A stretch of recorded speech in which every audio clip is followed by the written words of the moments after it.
Само една фотографија објавена на Facebook може да ги доведе истражителите на јавното обвинителство до идентитетот на дел од лицата со фантомки кои беа дел од насилствата во собранието на 27 април. Но зошто и по повеќе од 2,5 месеци официјалниот исход е само неколкумина условно осудени за учество во толпа што ќе изврши кривично дело. За настаните од 27 април и вклученоста во нив на дел од разузнавачките служби од регионот, вечерва разговарам и со Дарко Трифуновиќ, експерт за безбедност од Србија. Освен ова истражување имаме и многу други содржини вечерва. Останете со нас, почнуваме веднаш.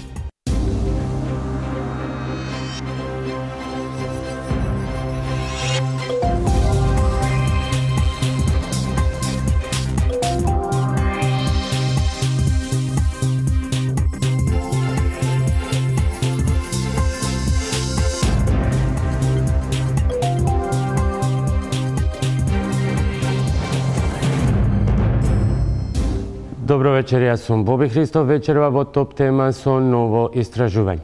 9 осудени на условна казна за учество во толпа што ќе спречи службено лице во вршење службена должност, за која е предвидена максимална казна од 3,5 години затвор, 2,5 месеци по крвавиот четврток. Тоа е правниот епилог за насилствата во собранието, во кој беа тепани пратеници и новинари. Од истрагата која ја презеде обвинителството за организиран криминал, засега нема исход. Но нашето истражување покажа дека само една фотографија објавена на Facebook може да го открие идентитетот на дел од лицата со фантомки. Миомир Серафиновиќ ги има деталите од ова истражување. Оваа фотографија ја има во доказните материјали во јавното обвинителство, кои ги истражува собраниските насилства од 27 април. На сведоците, на новинарите, пратениците, вработените во собранието и ангажираните полицајци, при давањето искази им се покажува фотографијата на која 12 луѓе од патриотските здруженија позираат спроти собранието пред споменикот со вечниот оган. Ги прашуваат дали препознаваат некој од нив. Фотографијата е направена во периодот на најголемите тензии во парламентот, кои кулминира на 27 април. Дел од овие луѓе се кријат зад фантомките. Дел менувале гардероба, други пак постојано ги носеле истите алишта. Некој од нив пред упадот во собранието си ги смениле маиците. Осомничениот е во бегство. На сликите внатре во пресалата каде беа удирани пратениците беше најзабележлив поради црната мајца со усташки символ на ХОС. Централната фигура на фотографијата и во собранието носи црна јакна, црни панталони и светла карирана кошула. За време на инцидентите, шетани собраниските простории, постојано разговара по мобилен или со пратеници на ВМРО ДПМН, или со маскирани луѓе кои упаднаа во парламентот. И против него е поднесена кривична пријава. Зелено-виолетовата тренерка и фармерките со скинати ногавици го идентификуваат овој човек од сликата. И дента кога е сликан пред споменикот и на 27 април во собраниската пресала носел иста гардероба.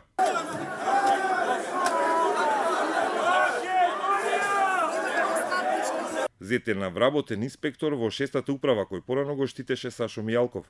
За него уште нема информација дали му е поднесена кривична пријава.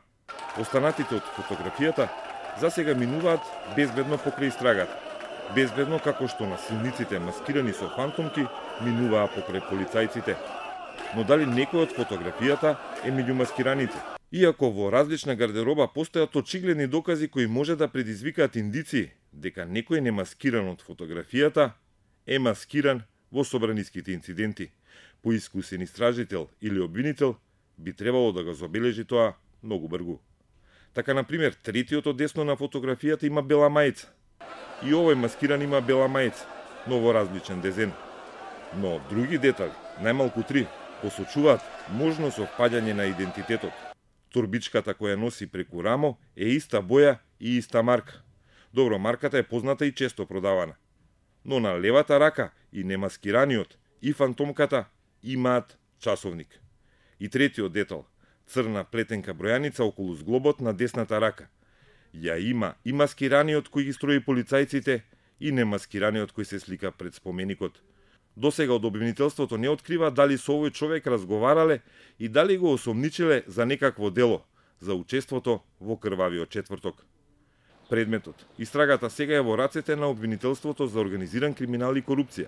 Скопското обвинителство до 31 мај поднесуваше обвиненија само за учество во толпа која ќе стори кривично дело. Никогаш не беше прецизирано кое кривично дело го изврши толпата предводена од маскираните во фантомки. На крајот на мај, откако веќе беа објавени снимки како пратеници ја отвараат вратата и го предизвикуваат насилството кое заврши со над 100 повредени, и на кои се гледа како полицајци и офицери учествуваат во пуштањето на толпата, Скопското обвинителство одлучи да префрли дел од работата на обвинителството за гонење на организиран криминал и корупција, кој е надлежно да открие кој го организирал и кој го дозволил насилството во законодавниот дом. На случајот работи обвинителката Вилма Русковска, која при гостување во топ тема на ваша страна упати и критики за дотогашната работа во истрагата. За организирана група, чи тој организирал, тие се членови, тие се припадници. Припадници да вршат кривични дела, морате да наставите во обвинението за кои кривични дела се организирале да ги вршат. И сега кога веќе вие имате пресудени предмети само за учество во толпа, на почетокот на протестите, вториот, третиот ден, нели имаше напад на двајца новинари. Да, колеги. Еден, да, колеги ваши. Да, еден од мислам. И било, мислам дека еден е идентификуван од сторителите и поднесена кривична пријава за насилство. Тогаш е за насилство. Да. А упадов во парламентот и се тоа на што се случуваше и учествува во толпа. Овие снимки кои на 22 мај ги објави топ тема на ваша страна ја разбудија за спаната истрага. На нив конечно се виде дека вратата во собранието не ја отворил никој друг, туку двајца пратеници на ВМРО ДПМНЕ. Крсто Муковски и Сашо Василевски однатре ги тргаат тешките пречки и ја пропуштаат толпата. Истата толпа која ја пуштија Муковски и Василевски потоа ќе се нафрли врз нивните колеги пратеници, од кои едниот зијадин села за малку се спаси. Муковски и Василевски досега не дале изјава никаде за својата постапка. Ги избегнуваат новинарите, а истражните органи досега не ги поканиле да кажат зошто го отпочнаа крвавиот четврток со отворањето на вратите. Крсто Муковски инаку е предложен од својата партија ВМРО ДПМНЕ за член на Собраниската комисија за деловнички и мандатно-имунитетни прашања, која е надлежна и за имунитетот на пратениците кои извршиле кривично дело. По објавувањето на снимките од собраниските безбедносни камери и по учеството на пратеници и полициски началници во насилството, Скопското обвинителство одлучи да го префрли собраниското насилство на истрага во организиран криминал. Во ова обвинителство, кое гони организиран криминал и корупција, се одвива предистражната постапка. Досега се сослушувани само припадници на полицијата, началници, раководители и команданти. Во текот на оваа недела свој исказ дале дежурниот во оперативниот штаб во моментите кога се случувало насилството и главниот на надворешното обезбедување на собранието за време на протестите на 27 април. Дежурниот, според наши информации, рекол дека бил единствен полициски функционер во просториите на штабот, што било невообичаено, затоа што претходните денови за време на протестите доаѓале секогаш по неколку членови на штабот. Началникот на надворешното собраниско обезбедување изјавил дека барал засилување уште во 17 часот, 1 час пред изборот на Тала Џафери и 2 часа пред отварањето на вратите од Муковски и Василевски. Но нови полициски сили не биле испратени. Во обвинителството досега не ги повикале раководителот на оперативниот штаб Митко Чавков, за кого се уште не се знае каде бил цели 2 часа додека течеше крв во собранието.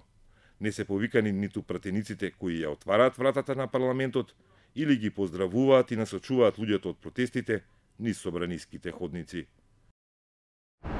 Тоа беше истражувањето на Миомир Серафиновиќ. Оставуваме на истата тема и по рекламите. Интервју со Дарко Трифуновиќ, директор на Центарот за национална и меѓународна безбедност на факултетот во Белград.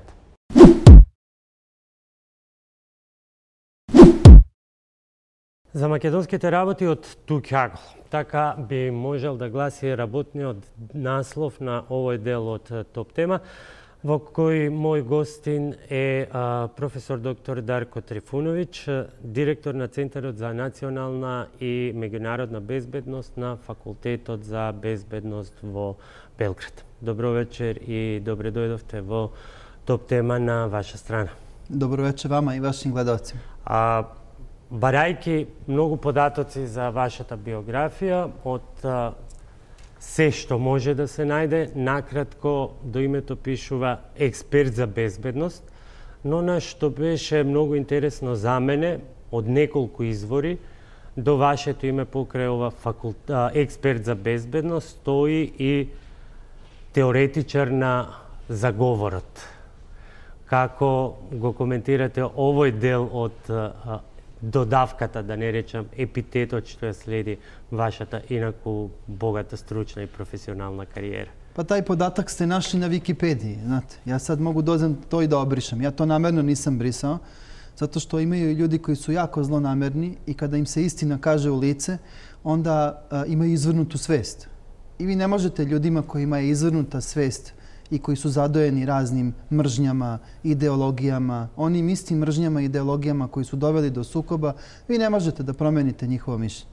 Prema tome, objašnjavati ljudima koji su u teoriji zavere i kada, kako da objasnite nekome da predajem u Izraelu bezbednost, da sam zamjenik direktora Instituta za evropske studije u Šangaju u Kini, a da sam prethodno bio diplomata Bosne i Hercegovine, prvi sekretar misije. I to vam je odmah teorija zavere. Ako odem u Izrael, onda sam agent Mosada, ako odem za Ameriku, radim za CIA-u, a onda im svim tim teoretičarima zavere... Работите и на универзитет во Кина? Da, zamjenik sam, ne univerzitet, zamjenik sam direktora Šangajskog instituta za evropske studije, koji je nadležan za Evropu. I to može lako da se proveri, ukucate na internet. Не, сето тоа веројатно да, Шанхај, Institute for European Studies. Не ми беше тоа целта. Сите овие податоци се доволно да се склопи тој мозаик на теоретичар на заговор. Pa, znate, ljudi kad su se nekada plašili vatri su davali neka božanska svojstva. Kažem, kad odem u Ameriku ili Izrael, onda im to kvari, pa kako sad špijun Mosada, operativac CIA, da bude zamjenik direktora Kineskog instituta. I onda to ljudi ne mogu da shvate. Ali... Dobro. Да го оставиме тоа настрана. Бевте еден од, би рекол, најактивните коментатори на случувањата во Македонија на 27 април, а и потоа, особено по појавувањето на официјално акредитираниот српски разузнавач Горан Живаљевиќ во собранието и обзнанувањето на податоците за тоа.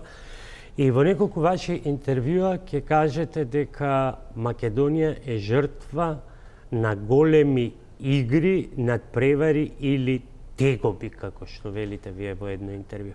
На што конкретно мислите? Pa, vidite, Makedonija se našla upravo između Čekića i Nakovnja. Nije to samo slučaj Makedonije. Imali smo prilike da vidimo i prethodno sve ono što se dešavalo na teritoriji Crne Gore, gdje je narod Crne Gore odlučio kojim će putem da ide i da su građani Crne Gore odlučili da žele da svoju budućnost vide integrisani u NATO alijansu i pre svega u Evropskoj uniji. To se nije dopalo ljudima, političarima iz Rusije. I vidjeli ste kakav je odgovor bio. Ko je čekanot, ko je nakovalnat? Pa to je sad teško definisati. Da li je Čekić Amerika, a Nakovanj Rusija. U svakom slučaju, ako ne vodite pravilno politiku i ako ne shvatite da male zemlje nemaju mogućnost da naprave čak i male greške u međunarodnim odnosima, a da zato ne snose veliku štetu, onda nemamo šta da tražimo u polju međunarodne politike. Makedonija, Srbija i Crna Gora su male države i moraju dobro da shvate šta su njihovi nacionalni interesi. Mi ovdje nismo da se opredelimo ko je za Ruse, ko je za Amerikance. Mi smo svi ovdje da se opredelimo ko je za Srbiju, ko je za Crnu Goru, ko je za Makedoniju. I šta je interes Makedonije i njenih građana? Da li je interes Makedonije i njenih građana da uđe u sukob sa najjačom supersilom na svetu, da vodi rusku politiku, ili je interes građana Makedonije da dobije, kao što je Crna Gora dobila ulaskom u NATO, povećan koeficijent bezbednosti i faktički kreditni rejting je skočio od Crne Gore, Crna Gora je izgradila energetski kabal, elektrokabal, gotov je kabal između Crne Gore i Italije i Crna Gora će biti energetsko čvorište Balkana kad je u pitanju električna energija, ali kad je u pitanju i gasovod. Ajde da počneme jedno po jedno. Има ли разлика во вашата перцепција за случувањата на 27 април, такви какви што беа, до моментот кога го дознавате фактот дека меѓу присутните во собранието е и српскиот разузнавач Горан Живаљевиќ и сите детали кои потоа следеа дека во Македонија доаѓал и Лацански, кој што е пратеник, но вели дека овдека доаѓал во својство на новинари и така натаму. Има ли разлика во перцепцијата пред и по дознавањето на овој детал? Meni je žao što su građani Crne Gore mogli da vide deo Srbije koji mi ne želimo da vidimo u Srbiji. Jer sama Srbija se nije razračunala, ali nije to samo slučaj Srbije. To je slučaj Makedonije sa svojim otrgnutim delovima službe. Vi ste vidjeli da je u Srbiji došlo neposredno posle tih događaja nemilih u Makedoniji, da je došlo i do smene direktora BIA. Nije to slučajno. Vi direktora BIA ne menjate tek tako. Aleksandar Đorđević je smenjen jer nije mogao da kontroliše otrgnute delove naše bezbednosne informativne agencije. I svima je poznato, ja sam najveći kritičar, svima je poznato da mi ne možemo da se zapravo sami obračunamo sa navijačima u Srbiji i da navijačke grupe, zapravo rasturači droge na malo, da oni imaju toliki uticaj na političare, da imaju toliki uticaj na neke ljude u našim službama, da je meni koji se bavim time, čija je profesija bezbednost, potpuno neverovatno da država ne može da se razračuna sa svim tim otrgnutim grupama. Што значи те отргнати групи? И како тогаш ја толкувате ароганцијата во одговорите на официјалното раководство на Србија, кој што тврдеше, па добро, тој отишел да види таму, тоа му е работа, што не е точно според сите дипломатски протоколи, а второ, официјален Белград го прифати објаснувањето на Живаљевиќ, дека бил да види да не има случајно српски навивачи или евентуално државјани. Разговарате sa čovekom, to je sa mnom. Ja sam bio bivši sekretar, ja sam bivši diplomata takođe, Bosne do duše. Bio sam prvi sekretar misije Bosne i Hercegovine pri nacijama i dobro znam šta su to diplomatski poslovi, a šta su nediplomatski poslovi. Nije bilo potrebe da se nikakav predstavnik Srpske ambasade nađe u tom trenutku. Pre svega, vi ne možete ući u instituciju sistema da niste pozvani. Vi niste bili, on nije bio pozvan tada i on nije imao šta da traži u tom trenutku, njega su kamere zabeležile, on nije imao šta da traži u tom trenutku kada sadašnjeg premijera Makedonije, Ivan Jug, drži 2 sata na repetiranom pištolju. Ja sam to saznao i razgovoru sa vašim premijerom, to je tačna stvar. I ako uzmete da je Goran Živaljević, bivši savjetnik direktora BIA, učestvovao u formiranju grupe PAUK, koja je izmišljena grupa, i oni su Slobodana Miloševića, nekoliko zadnjih godina njegove vladavine, koji nije bio krvoločan. On je zadnje 2 godine postao krvoločan, jer su ga upravo ti otrgnuti delovi naše državne bezbednosti okružili i doveli ga u paranoju, izmišljajući razne grupe PAUK, izmišljajući koje kakve slučajeve i zapravo su začaurili čoveka koji više nije mogao da razmišlja trezveno svojom glavom. Ista situacija desila se i sa našim premijerom Aleksandrom Vučićem. Ne zaboravite da su upravo iz tih otrgnutih krugova njemu postavili eksploziv, ako se sećate, u blizini njegove kuće nađen je eksploziv i oružje. Evo, do dan danas mi nismo mogli da, srpske službe nisu utvrdile ko je ostavio eksploziv, a znamo da ga kontraobaveštajno i obaveštajno pokriva Bezbednosna informativna agencija. Do dan danas mi ne znamo kako se desilo slučaj Savamale i ko je mogao da naredi policiji Srbije i Beogradskoj policiji da ne dođe i da ne reaguje. A svi dobro znamo da je mogao samo iz jednog centra dođe to naređenje, a to je naša tajna služba. Prema tome, mnoge stvari i mnogi procesi, a pre svega mnogi ljudi koji se nalaze oko našeg premijera, on je to i uvideo na kraju krajeva, nisu bili dobronamerni, držali su ga u jednoj slici i zato su njegove reakcije možda bile ishitrene, ali reakcije vašeg premijera bile su na mestu. I čak u jednom trenutku vaš premijer Makedonije se izvinio Aleksandru Vučiću Iako, kažem, u cilju dobrih odnosa između Srbije i Makedonije, mi te odnose treba da gradimo. Ja lično smatram sebe kao čoveka, ne samo sebe, nego i svog kolegu Zorana Dragišića, profesora Zorana Dragišića, koji je također rame uz rame sa mnom javno nastupao u Srbiji i davao jednu drugu sliku događaja u Makedoniji od one slike koju je plasirao Lazanski, koji je također poslanik u Skupštini Srbije. Smatram da nije bilo primereno da neko sa srpskim diplomatskim pasošem, u ovom slučaju govorimo o Lazanskom, bude prisutan, znači nije trebao da ulazi u Makedoniju sa srpskim diplomatskim pasošem, jer taj pasoš se koristi kada vi dolazite u misiju te vrste. Ako je on novinar, mi mora da znamo. Negovото дека дошол како новинар и дека е нормално за секој новинар да контактира со сопствената амбасада кога оди во некоја земја. Na šta je to ličilo? Kakav novinar? Ja sumnjam da je taj čovjek uopšte novinar. Vi kad ste novinar, vi imate levu stranu, imate desnu stranu. Vi želite da čujete sve. Njegovo izveštavanje iz Makedonije je u najmanju ruku sramno. Ja to ne komentarišem njegovo izveštavanje sa novinarskog aspekta, komentarišem to kao sa bezbednosnog aspekta, jer vi ste građanima Srbije pružili jednu sliku događaja koja nije odgovarala realnosti. Zapravo, dovodili ste građane Srbije u zabludu. On nije običan novinar, on je novinar vodećeg lista Politika. I ja sam čitao vaše stenograme, one stenograme koje je vaša tajna služba objavila i gde se videlo da on ni malo nije bio objektivan u tom delu, da je vrlo bio pristrasan i da, ako mene pitate, stvarao je atmosferu straha, stvarao je atmosferu u kojoj je bilo legitimno izvršiti određen akt nasilja svojim izjavama. On je javna ličnost. Vi zamislite kada bi ja sad pozivao na nasilje ovdje kod vas u emisiji. Na šta bi to ličilo? Ne samo ja, nego bilo ko. Prema tome, mi moramo da shvatimo realnost. Realnost, nama treba mir. Građani Makedonije treba da shvate, bez obzira na njihovu nacionalnost, da građani Srbije žele najbolje moguće odnose. Mi želimo da se situacija smiri. Želimo da umjesto naše politike pre svega govore naši ekonomski odnosi i želimo da svi građani koji žive na ovim prostorima sutra bolje žive. Zato sam i došao u Makedoniju. Живалевиć сепак има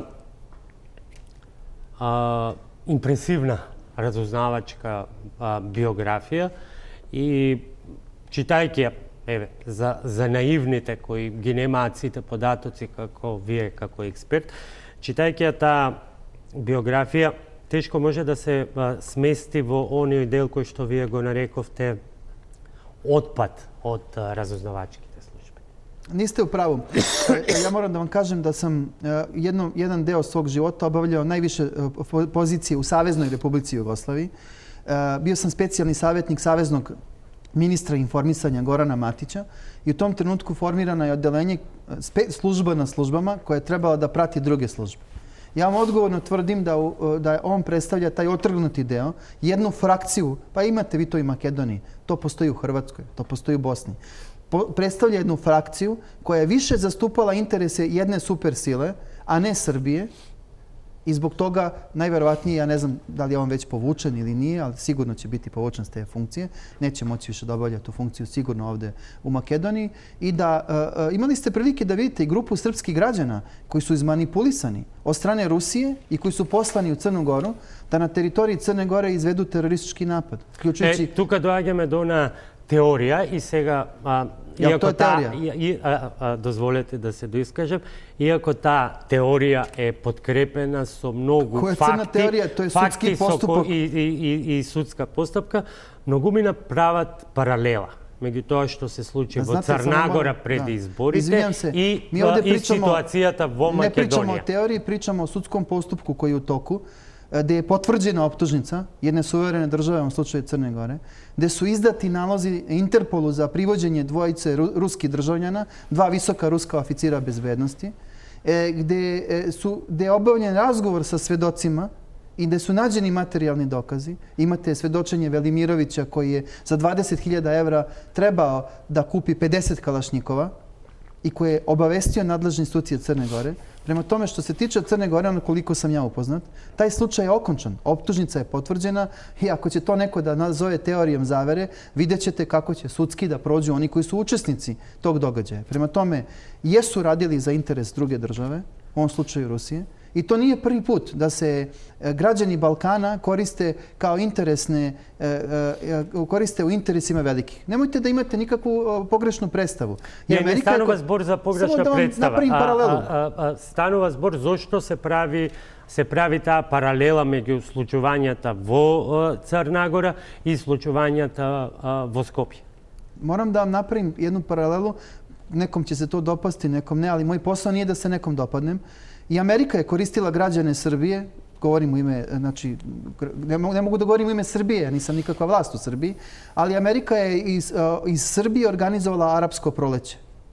Koristeći građane Srbije, koristeći institucije Srbije, da dovodi određene aktere arapskog proleća, muslimane iz zemalja Magreba, da ih obučava u Beogradu, čak i na nekim delovima našeg univerziteta. Prema tome, svaka velika država, supersile, koriste određene teritorije u operacijama koje mi nazivamo zombi. Zombi je mrtav čovjek s kojim se upravlja. Prema tome, tu nema nikakve zablude da i Amerika i Rusija koriste naše građane i građane Makedonije i Srbije u ostvarenju svojih ciljeva. Samo je pitanje na koji način se ti ciljevi ostvaruju i da li ostvarenje tih ciljeva podrazumeva i rušenje sistema, rušenje vlasti, a u najgorem slučaju i gubitak ljudskih života. За многумина се чини дека е јасен рускиот интерес во Црна Гора. Таму има присутно многу руски капитал и од друга страна влегувањето на Црна Гора во НАТО. Меѓутоа, каде е тука Македонија? Бидејќи сепак ние ги немаме дури и тие длабоки бизнес релации кои што ги има и Србија, Македонија тоа го нема. Единствено што невообичаено во овој период имаме огромна продукција на соопштенија на Руското Министерство за надворешни работи за Македонија, како никогаш во изминатите 2,5 декади самостојност на земјата. To vam jasno govori o tome da je njihov pojačan interes da naprave neku Balkansku uniju s kojom će oni da pilotiraju, da kontrolišu. Rusija ne može da se pomiri sa činjenicom da je južni tok ugašen. Oni sad pokušavaju energetski da se vrate preko turskog toka. Međutim, to će teško da se desi. Zašto? Zato što Amerika planira izgradnju svog gasovoda. Gasovoda koji treba iz Mediterana da prođe preko Grčke, Albanije, Crne Gore, dalje ka Hrvatskoj. I naravno tu treba Makedonija da ima svoj interes da preko eventualno Kosova ili Albanije već na koji način da dođe da se odvoji krak gasovoda koji će zapravo doći i do Makedonije. Jer svi znamo da je Makedonija energetski zavisna, da je problem u Makedoniji sa strujom, da je problem sa drugim energentima, ali svi znamo da Makedonija ima neke druge potencijale.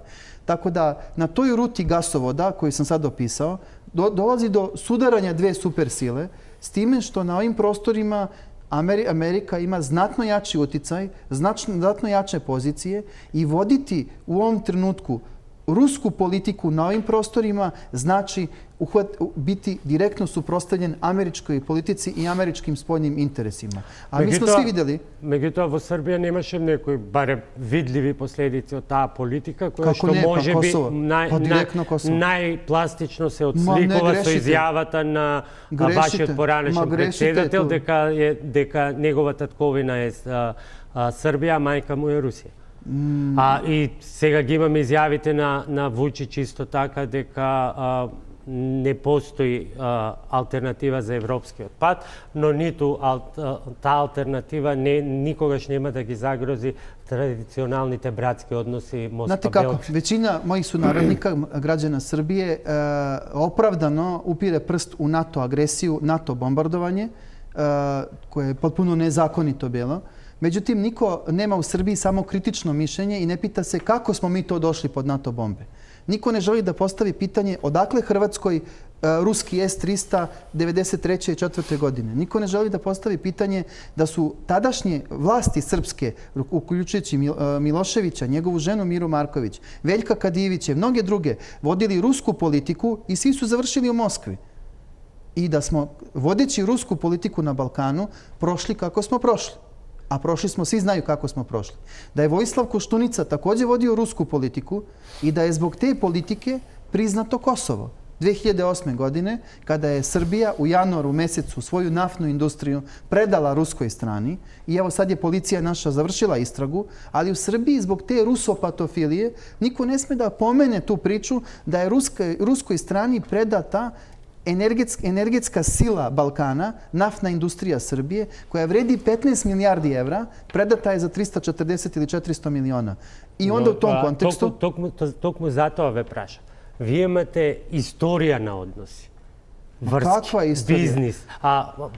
Сето ова е дел од таа историја, бекграунд на односи, бизнис релации и Ма то су задоени луѓе. Македонија тоа го нема со Русија. Кој е сега рускиот интерес во Македонија во овој момент за целото тоа сценарио за тие зомби акции, за активирање на тие служби во регионот за да се влијае во Македонија? Odmah ću vam odgovoriti na to pitanje. Imate slučaj Republike Srpske, gde su sadašnje vlasti Republike Srpske počele kao proevropske, gde je Milorad Dodik došao na NATO tenkovima i bio je čovek zapada. To se dešavalo i kod vas. I vaše pređašnje vlasti su bile veoma evropski orijentisane, pro-NATO, čak ste dobili poziv da uđete u NATO, ali su vaše pređašnje vlasti sve radile da ne uđu u NATO i zabadale su prst u oko Grčkoj, koja je na kraju stavila veto. I kad vam kažu u Srbiji da Grčka nije mogla da stavi veto na NATO agresiju Srbije, to nije tačno. Grčka je mogla da stavi, kao što ga je stavila veto u slučaju Makedonije. Prema tome, Grčka vodi svoje interese, a ne ruske. Grci se rukovode, ponavljam, svojim interesima, a ne ko zna čijim. I vi ste imali taj slučaj, vraćam se na Republiku Srpsku, da je sadašnja vlast Republike Srpske počela prozapadno. Međutim, kada su ušli u veoma sumnjive poslove, kada su počeli da uzimaju kredite, da iz kredita plaćaju plate, a ne da finansiraju proizvodnju, kada su članovi sadašnje političke strukture u Republici Srpskoj preko noći postali ultra bogati, okrenuli su svoju politiku i krenuli su da vode prorusku politiku i rezultat te proruske politike u Republici Srpskoj je pljačka rafinerije Brod. Ne zna se šta je sa gasovodom, to jest naftovodom, čiji je vlasnik Republika Srpska koji prolazi kroz Hrvatsku, 70% je vlasnik Republika Srpska. Ne zna se šta je sa rafinerijom Odriča. Ne zna se šta je sa rudnim bogatstvima i energetskim sistemom Republike Srpske. Ta ista situacija bukvalno preslikana i na Makedoniju. To je ono što ja vidim, što se desilo. Pa imali ste prilike da su, kažem, vaše pređašnje rukovodstvo da je počelo potpuno prozapadno, ali da se umeđu vremenu, da su se okrenuli, da su svoje mentore našli u Rusiji. I to je valjda pravilo kad neko na ovim prostorima ogrezne u sumnjive poslove, da automatski promeni adresu sa Brisela i Vašingtona na Moskvu. Меѓутоа, вие знаете да кажете дека американците сето тоа го казнуваат и како пример го наведувате Додик, кој што се најде на црната листа. Меѓутоа, со никој од македонските политичари тоа не се случи. Чекайте још. Vidjet ćete kako će stvari da se razviju. Nemojte da mi kažete da ste milijardu kredita podigli da izgradite sve ove spomenike. To je stvar ukusa.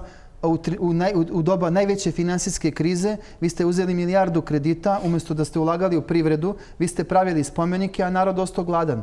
500.000 omladine iz Makedonije napustilo Makedoniju. Pa vi nemate prava da sebi date takav luksuz. Ja nisam Makedonac, pričam što mi je žao.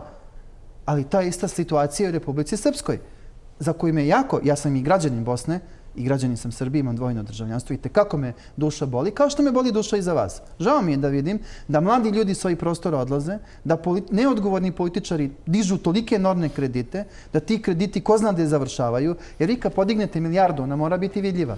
Pa nemojte mi reći da jedan spomenik u sred Skoplja može da košta 40 miliona evra. Pa to je jedna bolnica. Stanite. Тоа е голема дебата за тоа каде завршувале парите и што се случува. To je 40 miliona evra, to je jedna bolnica, vrlo dobro opremljena. Pa razumete šta sam vam rekao? Ne možemo da debatujemo o ukusima, ali pričamo o potrebi ljudi. Te potrebe očigledno na ovim prostorima, ne samo na prostoru Makedonije, ali na prostoru Balkana, očigledno da ta nomenklatura ljudi koji su neodgovorni, ali su odgovorni samo kad su oni i njihovi interesi u pitanju, da ta nomenklatura ljudi misli da samo oni i njihova deca, a da drugi treba da ostanu na ulici. Pa ja mislim da je dosta. И сега, ако се вратиме повторно на чеканото и на ковалната, она што можеме да го видиме во последно време се чини е vraќање на интересот на Вашингтон кон Западниот Балкан. Се чинеше дека сме за нив одамна заборавени и особено десничарските влади имаа голема надеж дека политиката на новата администрација ќе биде сменета. Имаме неколку примери и она што е најспецифично е ова неочекувано доаѓање, велам неочекувано во наводници, ништо нема неочекувано во американската дипломатија, на подпредседателот Мајк Пенс во главниот град на Црна Гора, Подгорица, на состанок на Јадранската повелба. Јадранската повелба беше пациент во кома. Почнувајќи со влегувањето на Албанија и на Хрватска во НАТО и особено со влегувањето сега и на Црна Гора. Тука од основачите останува само Македонија. Босна мислам дека се уште има придружен статус. Партнерство за мир, да. Во партнерство и Србија за мир, и Србија. Па и Русија е партнерство, или ви сватате? И Русија е партнерство за мир. Зошто наеднаш овој интерес и на толку високо ниво обид на американската демонстрација токму во Црна Гора, Македонија и Црна Гора се копредседавачи, да се демонстрира тој обид да се оживее тој пациент во кома. Upravo sam vam rekao malo pre da Amerikanci uveliko grade svoj gasovod koji se zove Južni koridor i njima treba, pored energetske bezbednosti, njima treba i fizička bezbednost. Fizičku bezbednost garantuje samo NATO. Na predposlednjem NATO samitu u Poljskoj ukazano je na istočno krilo i probleme s kojima se zemlje na istočnom krilu NATO-a susreću, ali je ukazano i na severno krilo i na jugoistočno krilo. Kada je govoreno o istočnom krilu, NATO je poslao 4 brigade na granice sa Rusijom, ne da bi napali Rusiju, nego da bi zaštitili zemlje istočne Evrope od pojačanog ruskog uticaja. Također, pazite, Švedska, koja je tradicionalno neutralna, sada aplicira i bit će primljena u NATO. I naravno, jugoistočno krilo, gde su najranjivije tačke upravo bila je Crna Gora, ta priča je završena, i trenutno su najranjivije, osjetljivije tačke Makedonija, Srbija i Bosna i Hercegovina. Bosna i Hercegovina ponajmanje, jer aneksom 1 vojnog sporazuma, znači Dejtonskog mirovnog sporazuma, aneksog 1 koji se odnosi na vojne tačke, pa Bosna je skoro u NATO. NATO trupe su u Bosni. I lideri sve tri, jako jedno pričaju narodu, druga je potpuna realnost i to je ono što mi jako smeta, što onda ja kad nešto kažem, obični ljudi to ne razumeju da su njihovi političari odavno već ucrtali put i da jedno pričaju ljudima, a drugo zapravo rade u realnosti. Ono što rade u realnosti jeste racionalno. Но дали потребата на толку високо ниво да му се даде вештачко дишење на пациент во кома, што е абсурдна ситуација. Ви то тако гледате, не то тако. Значи дека пенетрацијата на Русија е толку длабока за да мора и на ваков начин дипломатски да се демонстрира дека Nije to baš tako. Vi ste to malo grubo rekli. Ги симплифицирам работите со оглед и да може да ги свати и публикат. To je pre svega treba tumačiti kao pomoć Makedoniji. Makedonija, koliko sam ja razumeo, je u intenzivnim pregovorima sa Grčkom oko spora oko imena. Kakav će se tu naći, da li će biti bivša Jugoslovenska republika, Gornja Makedonija, Severna Makedonija. Mora se naći nešto što je, jer mi svi znamo iz istorije da je Makedonija Vardarska, je tako, Egejska, Pirinejska, znači nije samo Vardarska Makedonija. I tu će morati doći do nekog pomaka i Grci su spremni da ukoliko se nađe kompromis podignu svoje veto i već na proleće da Makedonija ubrzano uđe u NATO, a samim tim i u evrointegracije. To je smatrano pomoć Makedoniji. Ono što se desilo u Evropi, to je ta presudna 2008. godina, kada su Rusi zloupotrebili poverenje i naglo ušli u Evropu, koja, Evropska unija, pa to je beba Amerike. Ovo što zovemo Evropska unija, to je ono što je ostalo nakon Drugog svjetskog rata. I nakon Hladnog rata, taj drugi deo Evrope koji se priključio zapadnoj Evropi, jer ne zaboravite, ako ne možete svet gledati samo iz Rusije, samo iz Beograda i iz Skoplja. Morate svet gledati i iz Pekinga, ali i iz Vašingtona. Nikome u Vašingtonu ne može da padne na pamet da dve gubitnice, dva rata, Nemačka drugog rata i Rusija hladnog rata, da te dve države naprave koaliciju i da vladaju od Atlantika do Pacifika. Ovo sad kad vam ja pričam, mnogima se to neće dopasti. Ali Vašington to nikad neće dozvoliti. I to smo videli. Nemačka je surovo kažnjena izbegličkom krizom, kao i Francuska. 2008. godine Rusija ulazi u Evropu, pravi severni tok, što je dozvoljeno, pokušava da napravi južni tok, da energetski uklješti Evropu. Lični kontakti između Putina i Sarkozija, Putina i Šredera, Putina i Berlusconija, Putina i mnogih evropskih lidera doveli su do toga da se stvorila jedna slika da se Rusija naglo vratila i da preotima Америци, оно што они сматрaju... Сега, вие сето тоа го велите дека е политика на која САД ги казнува своите немирни пријатели, Дозволите да вам докажем тоа. Ево, сад ќе да вам кажем. Пријатели, и тука сите ќе ви вратат, тука ја вклучувате и грчката криза, и тука сите ќе ви вратат со тоа... Па шта е са грчком кризом, што нико не спомиње?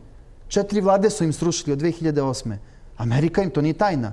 Šta je sa Sarkozijem? Nikad više ništa neće biti u Francuskoj. Mistral projekat od 1,5 milijardu je otkazan. Šta je sa Šrederom? Nikad više neće biti ništa u Nemačkoj. I Angela Merkel, pazite šta vam kažem, nisam nikakav prorok, za 2 meseca su izbori. Vidjet ćemo kako će proći ona na izborima u Nemačkoj. Skeptičan ste, zašto? Pa skeptičan sam zato što ne može da sedi na dve stolice.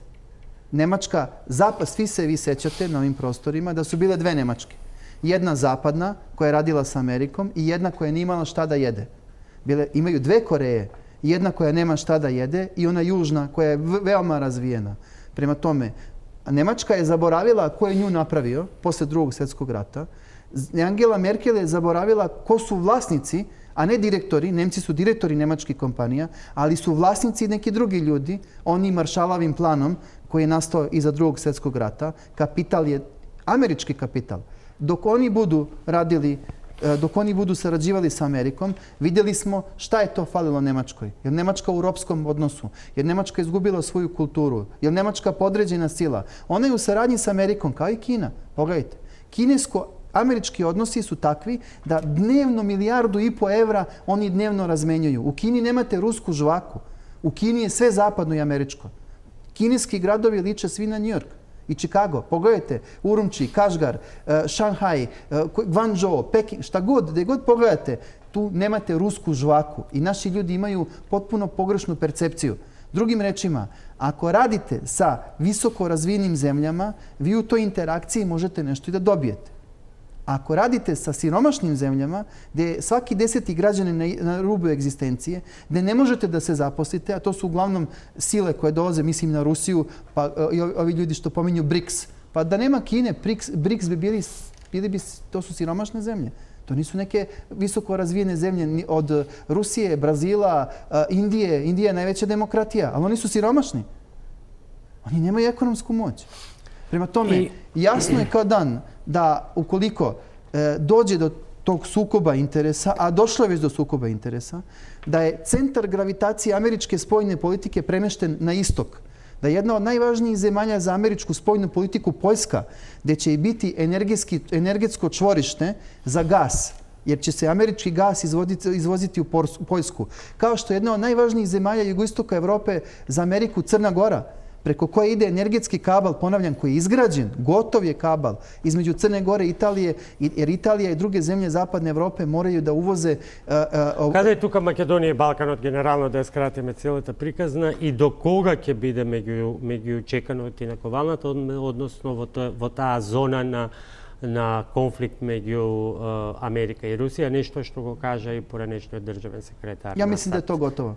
Da je ta priča gotova, da vaše nove vlasti imaju viziju, da ta vizija jeste bolji život za sve građane Makedonije, da li su oni Albanci, da li su muslimani, da li su pravoslavni Makedonci, to je potpuno nebitno, da se stvara jedna građanska država, jedna atmosfera koju podržavaju svi i da će te snage koje su bile zadojene ideologijom pre svega, ne boljim životom, jer oni nisu bolje živeli, da će te snage zapravo ostati u manjini, a da ova vlada ima istorijsku šansu da pre svega poboljša ugled Makedonije i još iznad svega da poboljša život građana Makedonije kroz investicije, kroz strana ulaganja, kroz otvaranje novih radnih mesta. Ja se nadam da će ove vlasti morati da iskoriste tu šansu jer nema alternativu. Имате, многу позитивно говорите зборувате за новата влада. Имате некакви релации со новата власт? Ja sam danas prvi put upoznao vašeg premijera i bila mi je velika čast. O njemu sam sve čuo najbolje. Znam da je pre svega on čovjek biznismen, da je čovjek iz privrede i da zna šta znači 1 evro, 1 denar, 1 dinar, kako god. A zašto ste u Makedoniji? Kako? Zašto se sretnavte со Заев? Zato što sam imao prilike da danas kod vas u vašu zemlju dovedem jednog od najbogatijih ljudi sveta, Mozesa Gertnera, firma Forgate. On i njegov brat Mendy su na Forbesovoj listi. Doveo sam ih da razmotre mogućnosti ulaganja, otvaranja novih radnih mesta, kao što sam doveo također mog prijatelja Mozesa Gertnera u Crnu Goru, u Republiku Srpsku i Srbiju. Smatram da ekonomije naših država moraju da se unaprede za dobrobit svih. I presrećan sam da je sam premijer našao vremena, što je logično, da se sa takvim ljudima susretne i vidjet ćete uskoro u Bitolju će biti jedan veliki događaj.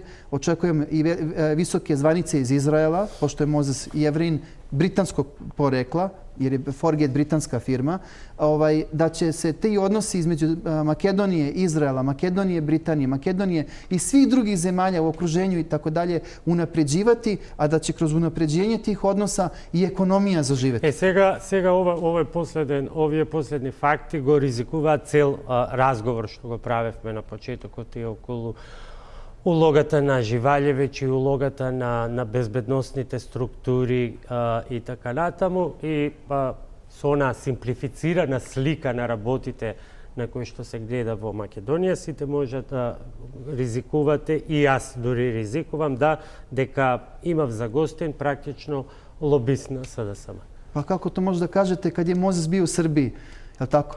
Tamo su ga primili Živaljevićevi šefovi. Od strane vrha vlasti je primljen u Srbiji. Od strane vrha vlasti je primljen u Bosni i Hercegovini. Primio ga je gospodin Mladen Ivanić. Mozes hoće da kupi borske rudnike. Prema tome ta vaša priča apsolutno ne stoji. Не, моја, јас зборувам дека таква би ќе биде општата перцепција. Немаме уште многу време, бидејќи спомнавте дека тие остатоци од разузнавачките служби и така натаму, сиот тој сплет, тие интриги кои што се случуваат во регионот, тоа е нешто што веројатно ќе продолжи. Morate da shvatite, ti otrgnuti centri moći, oni pokušavaju da netransparentno, oni pokušavaju da otmu novac od građana. Ali postoji drugi ljudi, kao što ste vjerojatno vi i svi pošteni građani, koji taj novac žele da zarade.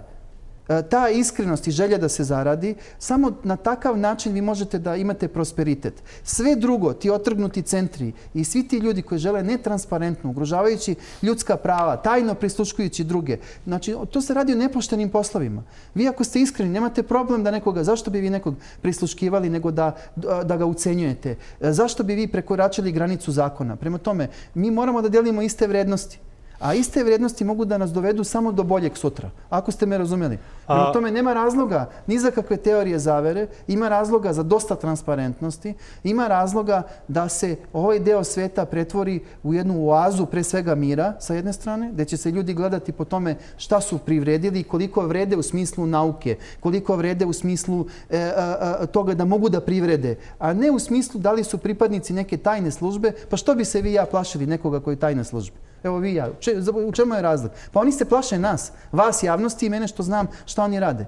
Колку сето тоа говори сосема при крај сме за потребата од една коренита трансформација на овие тајни служби во регионот, бидејќи очигледно покрај сите тие нови модерни алатки на договори за соработка, сепак тоа подземје и натаму се функционира и се чини дека е тоа поголем фокус на тие групи, отколку битката со она што значат нови предизвици на 21. век. Mislim da bi morali da napravite jednu celu emisiju o tome.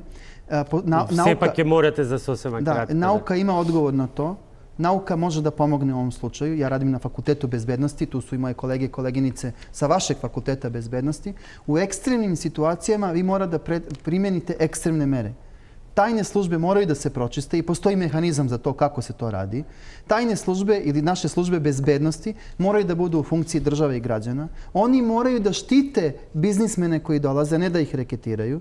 Tajna služba mora da štiti čoveka i običan čovjek, pošten čovjek, ne sme da ima strah ni od kakvog policajca, ni od kakvog tajnog agenta, pripadnika bilo čega. A tajne službe, to je obaveštajne, bezbednosne službe, moraju zajedno sa diplomatijom da dovlače investicije, da čine da se svi ovdje osjećaju bezbedno, sigurno, a ne da razmišljamo da ako vi niste po volji nekog lokalnog političara, koga mafijaški mali krugovi drže za sitne pare i isti ti krugovi plaćaju duple plate tim tajnim službama da bi bili nedodirljivi, zato mora da postoji čvrsta vlast koja će da institucije dovede na prvo mesto i da zakon važi za sve.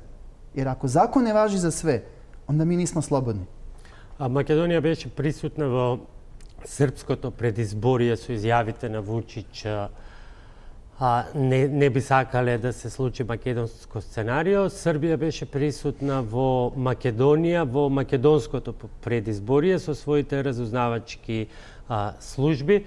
Знаеме какви изјави си размениат двете страни. За крај, каква иднина на односите меѓу двете земји предвидувате? Prvo, kažem, ponavljam da je i naš tadašnji premijer, sadašnji predsjednik okružen, ali sve manje i manje, vidite da se menjaju neke funkcije, da se menjaju neki ljudi.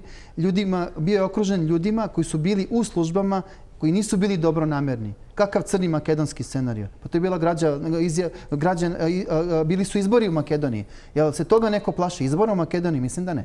Ali apsolutno smatram da su, kao što i neke vaše političare dovode u zabludu, i srpske političare ti otrgnuti centri pokušavaju da dovedu u zabludu, međutim neće moći. Smatram da je... Znači дека се сепак се уште могни? Pa neće moći. Ja vam to odgovorno kažem. Postoji i druga strana. Ja sam presrećan da građani Makedonije mogu da čuju jednu drugu stranu iz Beograda, koju na kraju ja predstavljam. I mi smo se borili za istinu Makedonije u srpskim medijima, na forumima, u naučnim diskusijama, pa i u razgovoru sa samim premijerom. Znači, borili smo se da prikažemo i drugu stranu. I mislim da se vaš premijer Zaev video nekoliko puta sa premijerom Vučićem, da oni imaju neke zajedničke prijatelje i da se ta situacija dovodi tamo gdje treba da se dovede. Nama trebaju ljudi mira, a ne ljudi koji će da prave nemir. Токму и затоа и така работен наслов на вашево гостување беше за македонските работи од Тукјагол. Ви благодарам што вечерва бевте во топ тема на ваша страна. Хвала вама и вашим гледалцima.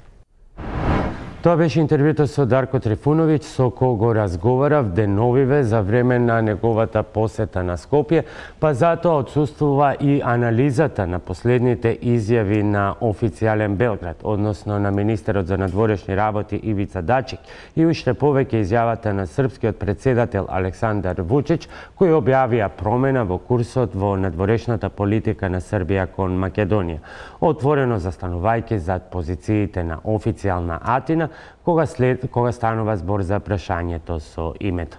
Следуваат реклами, а по нив уште содржини на теми и скандали, откриени од истражувачкиот тим на топ тема на ваша страна, за кои се уште се чека епилог. Реформите во Академијата за обвинители, која има нелегитимно раководство и директор, според оцената на правните експерти, ги нема во приоритетите на новата влада. Исто така донесуваме и детали за тоа, кои уметници и за што добија пари од Министерството за култура со последните субвенции кои ги подели поранешната министерка Елизабета Канчевска-Милеска неколку месеци пред да ја напушти функцијата. На одговор чекавме на ова прашање цели 5 месеци, иако рокот според Законот за пристап до информација од јавен карактер е само 30 дена. Но за сето ова по рекламите. Останете со нас.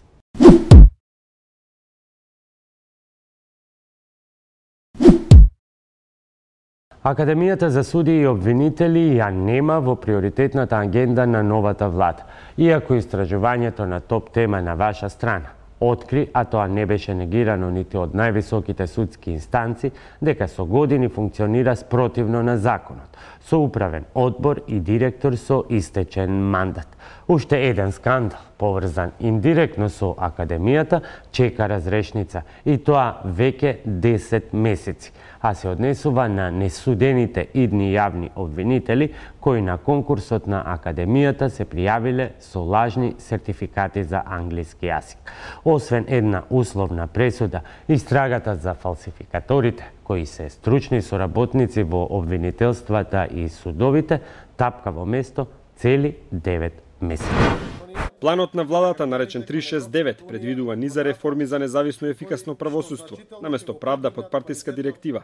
Во планот се предвидува зајакнување на независноста на судскиот совет, ревидирање на нацрт стратегијата за реформа на правосудниот сектор, формирање на совет за спроведување на реформите. Сепак, барем на хартија, изоставена е една од клучните институции, Академијата за суди и јавни обвинители, од каде треба да излезат новите македонски обвинители и суди. За разлика од планот 369, Академијата беше наведена на неколку места во извештајот на Прибе, како клучна во обезбедувањето сигурност дека судиите и обвинителите се одбрани единствено согласно системот на заслуги.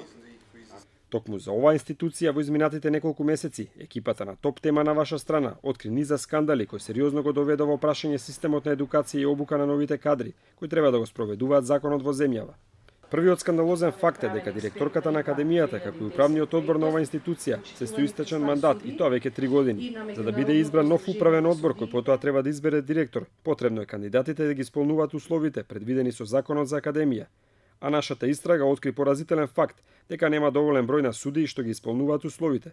Тоа го призна и председателот на судскиот совет. Немаме лица од судовите кои што ги имат потребните сертификати за познавање на странски јазици. Условите и самиот не ги исполнува ниту Караджовски. И поседувате ли? Јас не поседувам. Не сум почувствувал потреба да поседувам до сега. И додека Арнаудовска директорува со истечен мандат, нашата екипа откри уште посериозен скандал. Голем број на кандидати за нови македонски обвинители биле фатени во кривично дело. 41 кандидат кои се пријавиле на огласот за прием на 60 слушатели за обука на обвинители, поднеле фалсификувани сертификати за познавање на странски јазик. Само една од кандидатките е осудена на условна затворска казна, откако сама признала дека има фалсификуван сертификат. За останатите 40 се води постапка во јавното обвинителство. Случајот со месеци е заглавен во предистражна постапка. Во основното јавно обвинителство се преземаат действија во континуитет по предметот. Одговорот од барањата за меѓународна правна помош не е пристигнат. Со нови детали од предметот јавноста ќе биде запознаена веднаш штом се создадат услови. Случајот почнавме да го истражуваме во април годинава, но Арнаудовска одбиваше да одговори на нашите барања за слободен пристап до информации од јавен карактер. Молкот го прекина кога нашите наоди јавно ги потврди председателот на Советот на јавни обвинители Јаневски. Потоа и самата призна дека за дел од кандидатите се вршат притисоци да не бидат кривично гонети.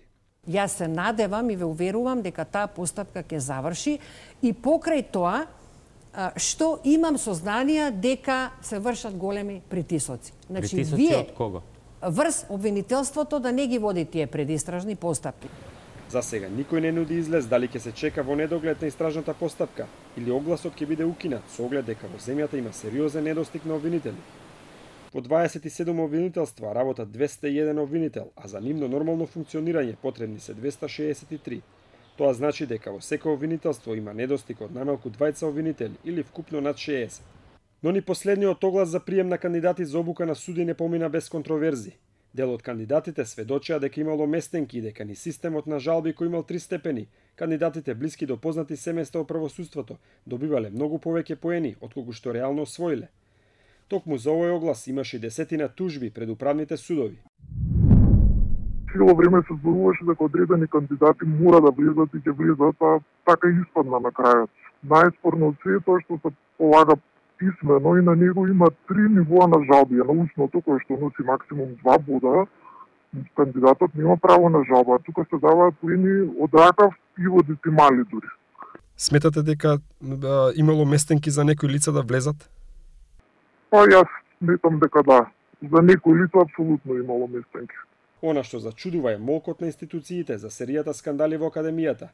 Министерството за правда остана глуво на нашите барања за одговор, иако прашања поврзани со Академијата побаравме пред околу 1 месец.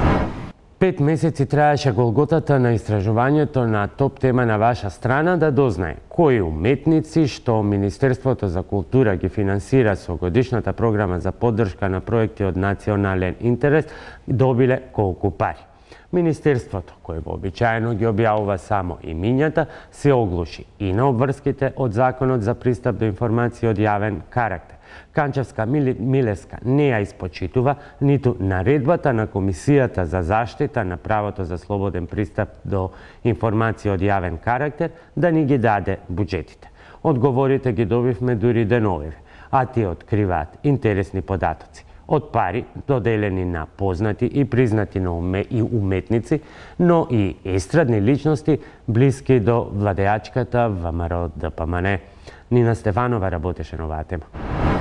Недостиг на јасни критериуми во распределбата на буџетските средства на годишно ниво што ќе ги добијат корисниците чии проекти се вклучени во годишната програма што ја субвенционира Министерството за култура, се воочуваат уште при првото разгледување. Топ тема на ваша страна побара конкретна информација од Министерството за култура уште во јануари годинава. Која е сумата која поединечно ја добиваат проектите кои се одобрени по одделни области и активности? Но одговорот дури го добивме деновиве. Вкупниот буџет за драмска дејност годинава изнесува 7.700.000 денари. Најмногу средства на конкурсот за драмска дејност добиле режисерите Драгана Милошевска-Попов, Сашо Миленковски и Наташа Поплавска. Тројцата за по еден театарски проект добиле по 500.000 денари. Најголемата сума на одобрени средства за самостојни проекти во областа на визуелната уметност, архитектура и дизајн добиле ликовните уметници Александар Станковски и Весна Дунимагловска. За самостојната изложба на Станковски 5 минути пред падот, предходниот состав на Министерството за култура одвоило 140.000 денари. За проектот на Дунимагловска е издвоена сума во иста вредност. За недостиг на јасни критериуми во одлучувањето на распределбата на финансиските средства, говори и фактот дека во музичко-сценската дејност најголемата сума на одобрени средства, која изнесува 300.000 денари, е одобрена за концертот Калиопи Симфоника на Калиопи Букле. За концертот на Андријана Јаневска, со која таа одбележува 20 години на сцената, се издвоени 120.000 денари, додека за солистичките концерти на пијанистите Ана Гацева, Кристина Светиева, Дино и Мери се издвоени суми меѓу 40 и 60.000 денари. Сето ова не би било дискутабилно, имајќи го предвид фактот дека за повеќе истакнати домашни уметници со меѓународни признанија не се издвоени средства воопшто или се издвоени минимум. Листата со буџети што ќе ги добијат корисниците, чии проекти се вклучени во годинашната програма, разоткриваат низа недоследности и непочитување на востановените критериуми. Забележуваат дел од уметниците кои конкурирале и биле одбиени. Во издавачката дејност повторно среќаваме дела на над 15 на домашни автори, чии дела биле поддржани и минатата година. Голем број книгоиздателства и оваа година се привилегирани според тоа колку финансиски средства им се одобрени. Револтирано реагираат дел од издавачите. Тие забележуваат дека е важно конечно се воспостават јасни критериуми кои ќе имаат врска пред се со книжевните вредности.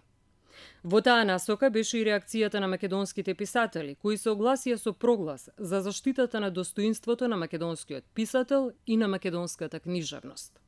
Загрижувачки е и фактот дека во пресрет на објавување на конкурсот за годишната програма на поддржани проекти на Министерството за култура, секоја година се појавуваат нови книгоиздателства за кои како да не важат востановените критериуми за конкурирање, без оглед дали станува збор за домашна или преводна литература. 5 месеци траеше голготата на топ тема на ваша страна на барањето да ги достави буџетите за одобрените проекти по дејности за 2017 година. На 24 јануари, топ тема на ваша страна достави барање до Министерството за култура да ни испрати листа со одобрени буџети за поединци што влегле во програмата. Бидејќи во законски предвидениот рок, Министерството не ни одговори на барањето, се обративме до Комисијата за заштита на правото за слободен пристап до информации од јавен карактер, преку Министерството за култура на 28 февруари 2017, пошто на 10 март Комисијата ја уважи нашата жалба и го задолжи Министерството за култура да ни ги достави бараните информации во рок од 15 дена. Канчевска Милевска не го испочитува барањето на комисијата да ни ја даде листата со распределените буџетски средства. Бараните информации ги добивме дури деновиве од новиот состав на Министерството за култура. И за крај нови детали од тема која е актуелна деновиве. Како се трошеле народните пари во министерските кабинети.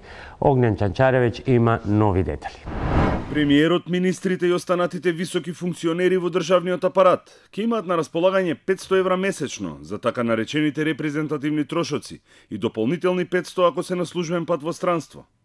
Владата минатата недела донела правилник за користење на гостителските услуги, откако во јавноста беа обелоденети огромните суми на пари кои претходната гарнитура ги потрошила на ручеци и вечери и потоа ги прикажала како репрезентативни трошоци. Покрај тоа, воведена е дополнителна контрола, па од сега исплаќањето на направените фактури може да го одобрат само министрите. Неразумни трошења на пари на така наречените репрезентативни трошоци, кои се параван за ручеци и вечери имало речиси во сите министерства и во владата. Сепак, досега не е поднесена ниту една кривична пријава, бидејќи хедонизмот на функционерите не беше ограничен со ниту еден правилник и закон, па така тие може единствено да понесат морална или политичка одговорност. Преку фактурите и фискалните сметки, издадени од ексклузивните скопски ресторани, се открија јадења за кои просечниот граѓанин не ни знаел дека постојат, но и суми на кои оние поимотните би им позавиделе. Ке почнеме со Министерството за одбрана. Спорни, но и непотребни трошења на пари собрани од граѓаните има многу. Министерот Јолевски во работните поседи на САД секогаш ја користел службената картичка за да плаќа ручеци и вечери во елитни ресторани, но и во пицерии и сендвичари, иако имал авансно исплатени дневници со кои законски требало да ги покрие тие трошоци. Од службената картичка тој потрошил 20.000 евра на ресторани, хотелско сместување и авионски карти. Пари не штедел ниту во Скопје. Од почетокот на минатата година па се до неговото разрешување, одбрана исплатила уште 402.000 денари на ресторански услуги. Во оваа сума не се вклучени официјалните ручеци и вечери со странски делегации, туку само работните средби на министерот по скопските кафеани. Сегашниот заменик, Беки Максути, кој е на таа функција од април минатата година, за 14 месеци успел да потроши половина милион денари во угостителски објекти. За разлика од неговиот шеф, тој ги избегнувал ексклузивните ресторани каде што ги држал неговите важни работни средби и состаноци. Максути немал проблеми да застане на бензинска пумпа и да купи мастики, па за тоа да побара фактура, која потоа ја наплатил. Државниот секретар Елизабета Чуповска-Ристова, која за 2 години потрошила 110.000 денари од службената картичка, некогаш ја користела и во сендвичари. Во наплатените фактури може да се види дека Чуповска често купувала диетални производи за секојдневна исхрана во еден супермаркет, а нив ги плаќало министерството. Во МВР луксузот одел до максимум. За разлика од одбрана, високите функционери во МВР, пред се поранешниот директор на УБК Сашо Мјалков, јаделе исклучиво во најскапите ресторани во Скопје и ги порачувале најскапите јадења и најскапите вина во менито. Во просек, еден ручек или вечера на полициските функционери чинел над 30.000 денари. Раководството на МВР знаело и да се опушти со луксузен коњак или виски во едно скопско кафе или една дискотека. Апетитот и жетта на функционерите во ова министерство ги чинело граѓаните неколку стотици илјади евра. Тоа беше се во ова издание на Топ тема на ваша страна, воедно и последно во оваа сезона. Заминуваме на краток одмор и повторно се гледаме од 4 септември со веќе добро познатите содржини, анкети, истражувања, анализи, Жешко Столче, но и некои новитети. Довидување и останете со останатите програми на Телма.